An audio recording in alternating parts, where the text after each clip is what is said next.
Say the word sports car to people and they get that certain look in their eye, that twinkle that says beauty, passion, performance, and most of all, fun and bags of it. But if you ask those same people to name a car that gave you all of that, how many could?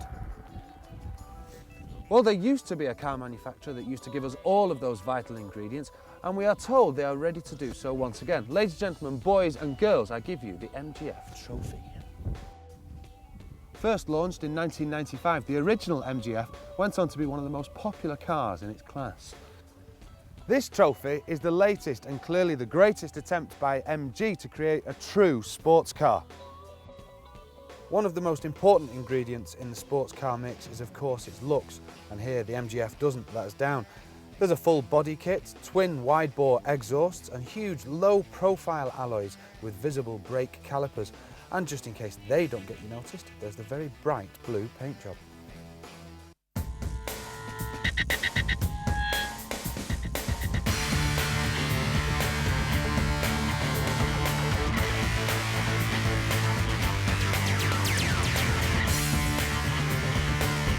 Now, one of the things I love about this car is the sound. The engine is of course mid-mounted, it's right behind your ears here, and even at tick over it has that purr of a sports car that all driving enthusiasts love. But touch the accelerator and it carries on revving and roaring. It sounds fantastic, and it goes of course all the way up with its VVC engine up to 7,000 revs, so there's plenty more enjoyment to be had.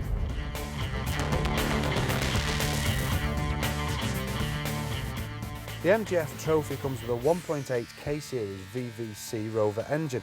Power has been increased from 145 to 160 brake horsepower. This means that the 0 to 60 dash takes a shade under 7 seconds, while the top speed is 137 miles per hour.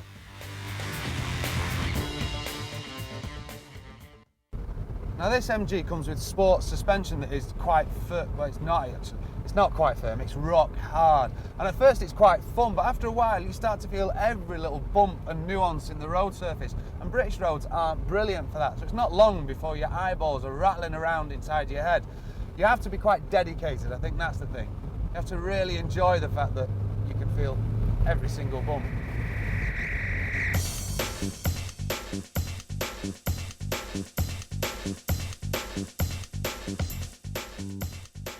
At a time when car manufacturers are striving all of the time to make their products safer, it seems odd that MG had taken ABS off the trophy. Their reasoning behind this is that they want the car to have a more true driving experience, closer to that of its sports cars, because of course they don't have ABS. And what they've done is replaced the ABS with huge 300mm front disc brakes. I don't know whether it works or not, but the car certainly stops. The switchgear and interior is cheap and nasty. All of this plastic is trying to look like graphite and aluminium, and of course it's not, it's plastic. It looks like it'd be more at home on a Maestro from the 80s rather than a 20 grand sports car. Sorry. Competition for sales in the roadster market is fierce, and at just under £21,000 the trophy isn't exactly cheap. A BMW Z3 with similar power is only £1,000 more, and while Mazda's classic MX-5 may only have 140 brake horsepower, it seems a snip at 18 grand. I have to admit, I didn't think I was going to enjoy this car, but enjoy it I have. You do get plenty more smiles per mile for your pound. They have got an image problem, MG, and they're addressing it slightly.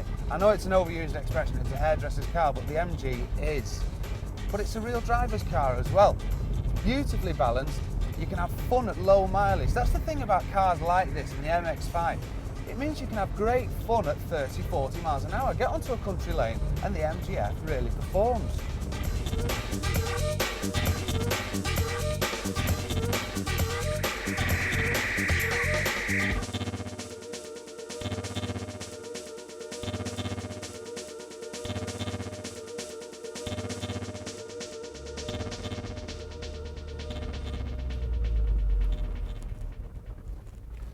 Now the MG has been the best-selling roadster for the last 5 years or so, and it's easy to see why, because it's got that winning combination of affordability, great handling and superb looks.